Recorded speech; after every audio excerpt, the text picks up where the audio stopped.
WNST, Towson, Baltimore, and Baltimore Positive, still broadcasting in hi-fi mono sound at AM 1570 at WNST in Towson. We're going to be doing the Maryland Lottery Tour presented by our friends at the Maryland Lottery. We'll have some Ravens scratch-offs to give away twice this month. We're going to be at Fadley's on Friday morning. We thought maybe if the U.S. had beat the Dutch, we'd have to move that thing. We're going to have some great guests. Dan Roderick's going to come down after his unbelievable show. I hope he takes it out on the road all over town and plays it more often.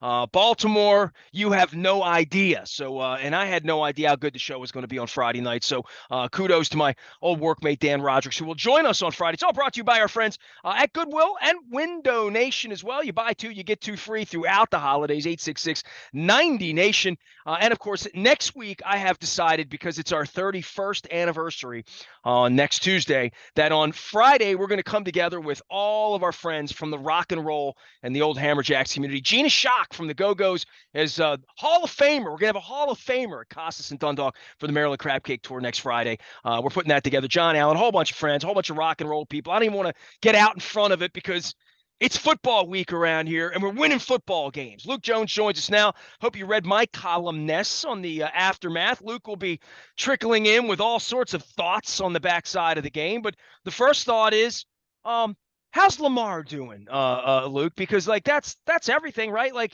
as quick as Lamar can get up, this team will have a chance again. And that's not to dissuade a Snoop from doing what he did on Sunday, but Sunday was a sort of a breathtaking win in a lot of ways because people will remember that one. Yeah, and it's reality that Lamar Jackson's health is all that matters right now. Look, they won 10-9. Time is going to tell whether the Ravens actually won on Sunday or not. I mean, that's just the truth. We can talk about Tyler Huntley, who certainly did what he needed to do on the final drive of the game. And that was great to see against a tough Denver defense. And we talked about this Denver defense going into Sunday's game that didn't expect the Ravens to just march up and down the field without any resistance. The defense holds Denver to 3 field goals, held the Broncos outside of the red zone. And what's funny about this is you look at Russell Wilson, statistically, it was actually one of his better games of the year in terms of yards per passing attempt, QBR, but no touchdowns. Broncos, worst offense in the NFL in terms of scoring, and that continued on Sunday.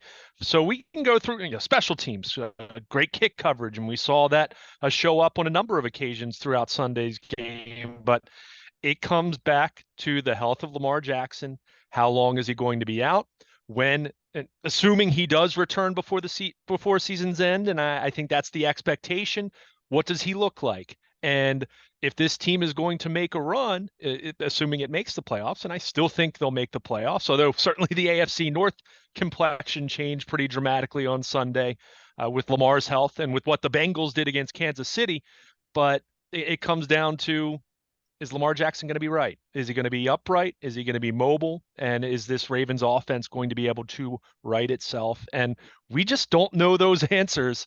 Certainly didn't know those answers after the game on Sunday. And John Harbaugh and company wanted to dwell on the positive, which I get. It's an emotional game. It's the NFL. You never apologize for a win. But reality suggested Sunday was one of those days where we're going to have to find out whether this is a day that we'll remember because of a 10-9 win, or we'll remember because the Ravens season and their chances for doing something special in 2022 came to an end with all intents and purposes if Lamar Jackson's not right the rest of the year. We just don't know, and going to be plenty of holding our breath and waiting for updates, and what kind of updates we'll see. But I'm guessing it's, at least for the next couple of weeks, probably going to feel very similar to what we looked at last year, which, for me, as I wrote at BaltimorePositive.com, even in victory, I think it's very difficult for the Ravens to fight off that feeling of deja vu. 51 weeks after Lamar hurt his ankle in Cleveland, which this was the last play of the first quarter. In that game, it was the first play of the second quarter. So, it was very eerie in that way. And I think it's really going to be a case where time's going to tell whether this was a nice win and a win to kind of keep themselves in position in the AFC North, or if this is going to be more of a beginning of the end kind of situation. We don't know, but that's reality when you're talking about the health of your franchise quarterback in early December. It was a nice win. I mean, for what it was to come out of that game with a win, snatching defeat out of or wins out of the jaws of defeat, because it was bleak. And let's game strategy a little bit. I mean, we'll get to James Prochet throwing the pass, which that needs to be gotten to because that really happened. And that could have cost them the game. Things that could have cost them the game, fine. But things that could have won the game for the Broncos, I was just blown away that when it came to nut cut time for them with a couple minutes left to go in the game, they were trying to throw the bomb. Like I don't know why they didn't try to really just grind it out and run the ball. All they needed was one field goal and they win the game, right? Literally, right? That's where they were. And I found their strategy to be very, very curious. Obviously, their coach is getting fired, right? I mean, that's pretty apparent. That thing's a mess. But there were other ways the Ravens could have lost that game on Sunday, including self-inflicted wounds like throwing interceptions from backup wide receivers who've never thrown a pass in organized football, from what we understand. Yeah, I mean, you really saw the reasons why, despite the fact that they have a top 5 defense, the Broncos are 3-9. Their offense has been awful. Russell Wilson has been bad. Certainly Nathaniel Hackett, as you mentioned, it's a matter. The only question is really whether he's going to survive the entire season, or he's going to get fired and put out of his misery by before Christmas, which I don't think that's going to happen. I mean, some people draw some comparisons, and I even heard a few of the Denver reporters. I overheard them in the press box after the game. They're kind of saying, "Well, Urban Meyer didn't make it through last year in Jacksonville, but there were circumstances beyond what was happening on the field that led to that with Urban Meyer, as far as just how he was conducting himself and what have you." I don't think Hackett's a bad guy in the way that you looked at some of the things that happened with Meyer and you really question what the heck was going on. But it's a disaster, and you have a football team that is averaging roughly 14 points. I think they're just under 14 points per game after what we saw on Sunday. I mean, this isn't 1976. That's ridiculous. I mean, we talk about some of the issues the Ravens have had offensively. I mean, it pales in comparison to what Denver's done, or what they haven't done, I should say. So you said it. I mean, it's a team that led for most of the game, and at times it felt like they needed to be more aggressive, and they weren't. And then there were other times, like you said, where they're throwing deep balls when Dude, they were on the 48-yard line with 5.5 minutes left to go. Like literally 2 first downs there. They kick a field goal. Lamar, and Snoop gets the ball back at the 2-minute warning. Harbaugh would have to start burning timeouts. I mean, like, I don't know what they were doing. Like when they threw the first bomb, I'm like, all right, fine. You're 2nd and 11. Get back in the huddle and run the ball. Hit a swing pass. Do something. I was just blown away that they just allowed the Ravens to get the ball back with 5 minutes left to go and decided to punt. It was crazy. Yeah, I mean, it's like I said, they have no feel for the game right now whatsoever. The Broncos, whether you're from coaching, Russell Wilson's had this issue all season long. At times, I felt they needed to be more aggressive. Like early in the game, they run in that 3rd down and they try a 52-yard field goal. Now McManus made it, but it was a case where, why are you running there? I mean, don't you want to continue this drive rather than just settling for 3? And then, as you mentioned, some times where it felt like it made more sense to be maybe not completely conservative, but at least be a different kind of aggressive than what we saw. And they're chucking deep balls, so it made no sense. 15 Again, yards and they would have had a field goal, literally, right? I mean, yeah, I mean, but you just look at that team and they lost 10-9. They've lost games like that all year. Whether it's 13-10 or 14-13, 10-9. I think they 12-9. They had a final score of that. So I mean, that's where they've been. Their defense has been excellent. I think when you look at the Ravens, I mean, certainly you don't want to be in a position where you've scored 3 points as you're making your final drive of the game in the 4th quarter. I'm not saying that that's acceptable, but if you had told me Lamar Jackson goes down at the end of the 1st quarter and Snoop Huntley's their quarterback, I'm guessing against the Broncos defense, I'm going to say, well, they probably didn't score very many points. So that part of it's less surprising, but the Ravens found a way. I don't want to sit here and say that this was an impressive win. Dude, it wasn't. We can't pee on a victory. I mean, we're not going to do that, right? I mean, it's a victory. But I'm not going to throw a parade about it either, is my point. My point is, this is what the Broncos have been all year. People could say, well, and even John Harbaugh talking in the post-game press conference saying, well, that's still Russell Wilson over there. Is it? I mean, this was like as I said, this is one of his better performances of the year. That shows you how bad it has been for them. So I'm not saying that to be dismissive of the Ravens winning a football game. It comes back to what we're going to continue to say throughout our conversations, uh, not just as we're talking now, but until he's back on the field and we see he's right. It comes back to Lamar Jackson. It comes back to the state of this offense. It comes back to when he's going to be on the field and what he's going to look like whenever he is back on the field. And because that's what's paramount. I mean, we can talk about the passing game. We can talk about the lack of weapons on the offensive side of the football, which holds true whether it's Huntley or Lamar Jackson at quarterback.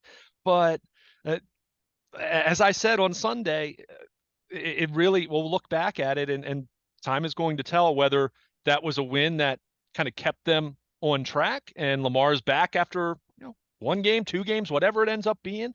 And they're fine and they still have a chance to make a run and get themselves going for January.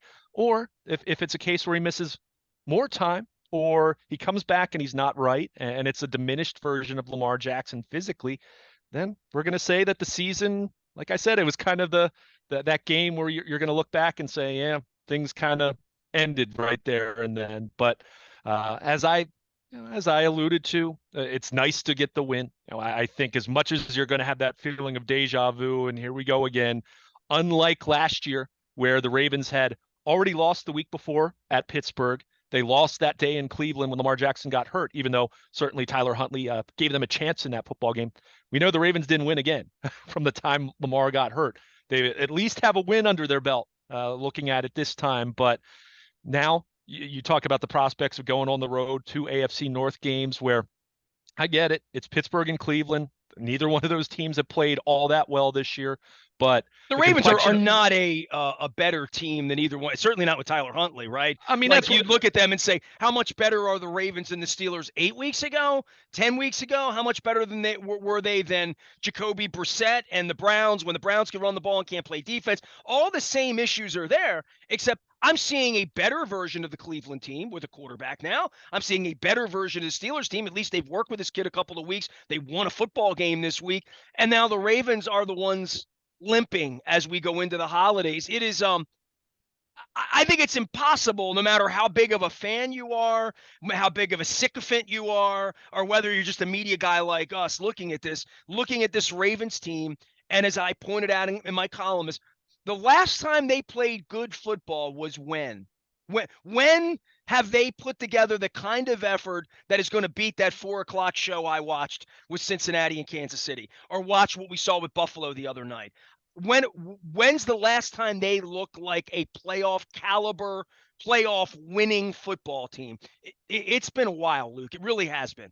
Yeah, and I think it's really what you said, the latter of what you said, a playoff winning caliber team. I mean, they're 8-4. Let's not diminish what they have accomplished, and I'm not saying that means that they're a serious top shelf Super Bowl contender, but they're a playoff team. They're a division leading team right now. They're 10-4 2 weeks from now, and they go and win in Pittsburgh and Cleveland. We're going to talk about them differently, right? Well, it depends what it looks like. I mean, but you stack wins, you get wins. And that's where I will come back to, as much as we're talking about the big picture and Lamar's health and that being paramount here, which it still is. Yeah, you get wins and you don't take that for granted, because you do see what a team like the Denver Broncos looks like right now. I mean, as much as we were talking about Jacksonville, look what happened to them the following week. That shows how difficult it is to be consistent in this league, even if it's not a dominant consistent, if you're still finding ways to win games, which the Ravens have done. But to go back to your point, as far as when this team really looked top shelf in that way, I mean, we could go back to before the bye week. The New Orleans performance was pretty complete, if we're being honest. But again, competition.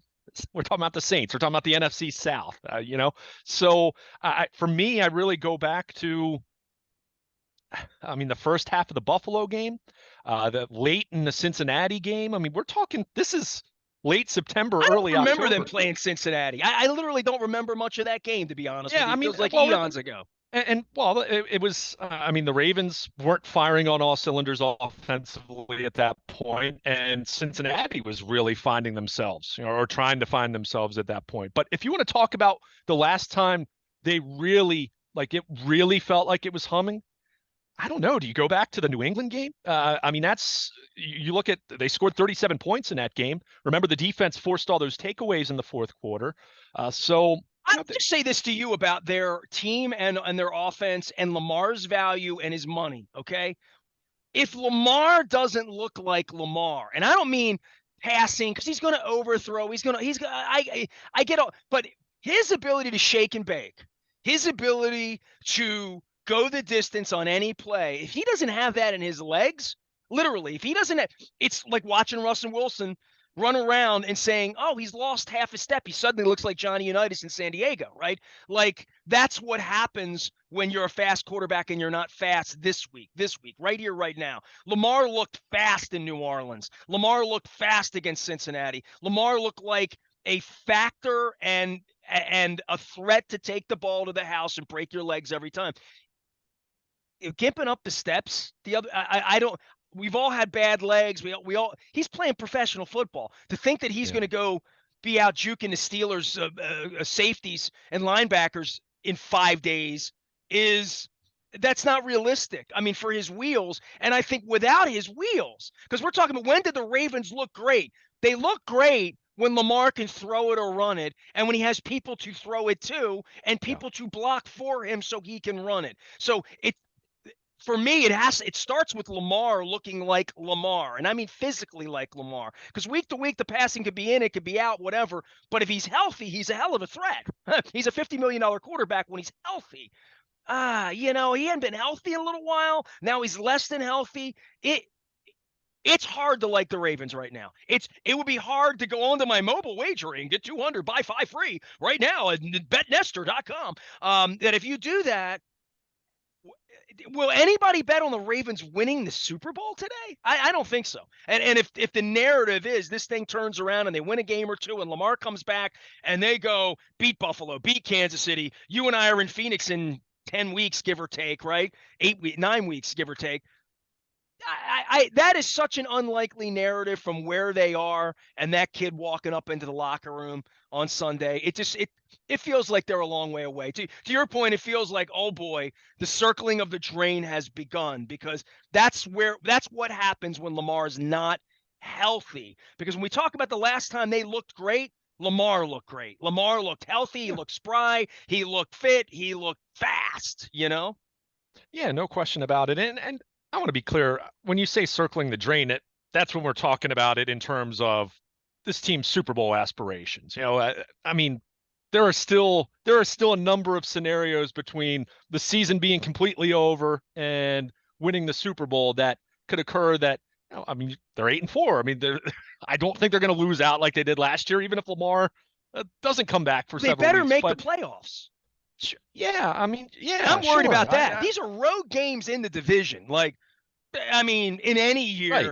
And even if Cleveland had Spurgeon win and the Steelers had Tommy Maddox, I still would look at them and say, you got to go there and win, and you got to go win with half your team at this point. It's not the full complement of a Ravens team here. This is December football. I mean, you're not going to be healthy. You just have to hope your quarterback's healthy.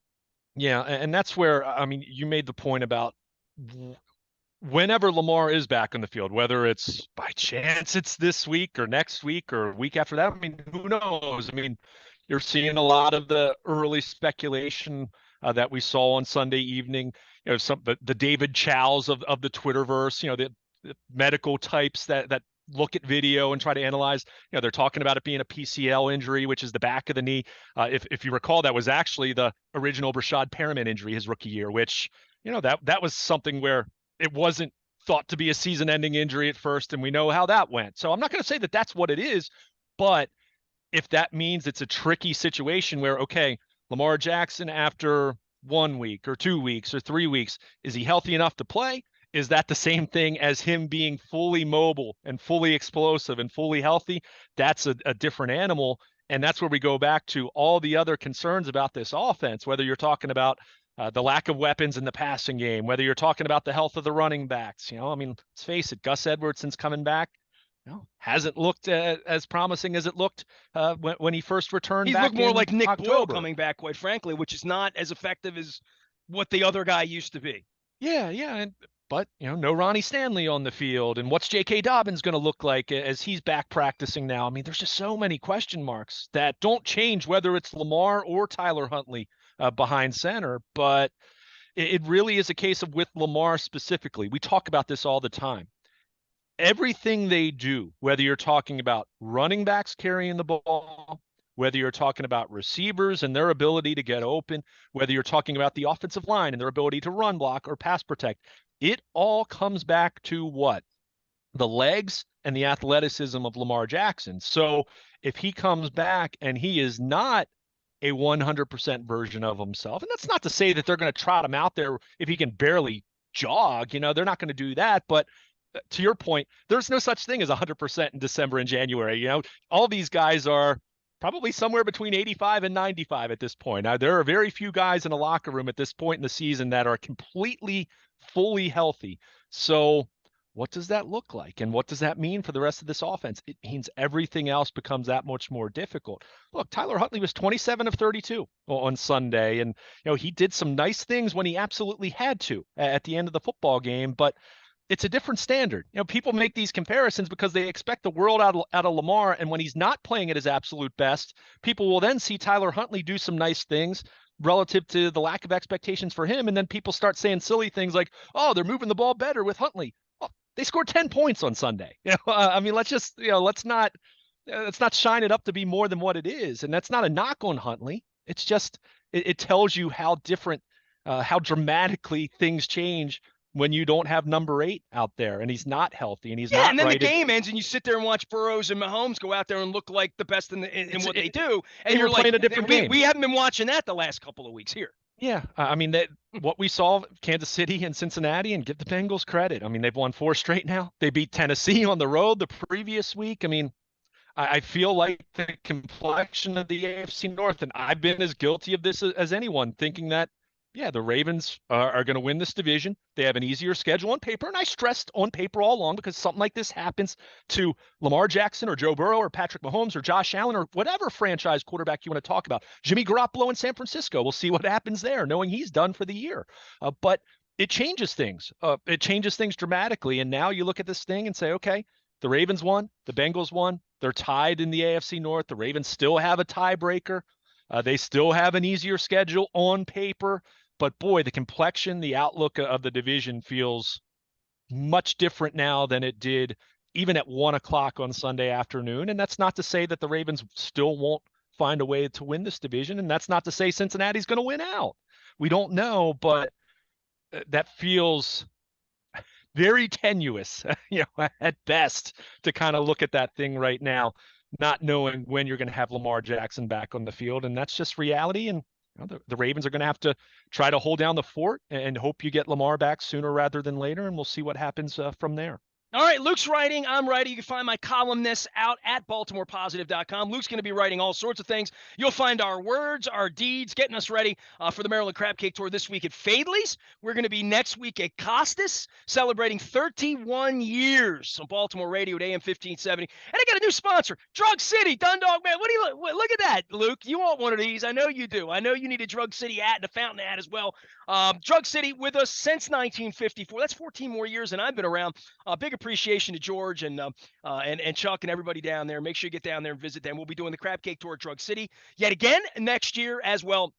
It's all brought to you by the Maryland Lottery in conjunction with our friends at Goodwill and Window Nation. Also want to give a shout out to Bill Cole and Cole Roofing and our friends here for providing our Royal Farms coffee in the cup. We're going to be getting ready for Pittsburgh all week. Luke's going to be making his way up to Breezewood. Lucky you, meeting Mr. Rooney's roast and having those cookies there. So Pittsburgh, Baltimore, it is Pittsburgh week around here. We'll be talking to some folks in Pittsburgh as well.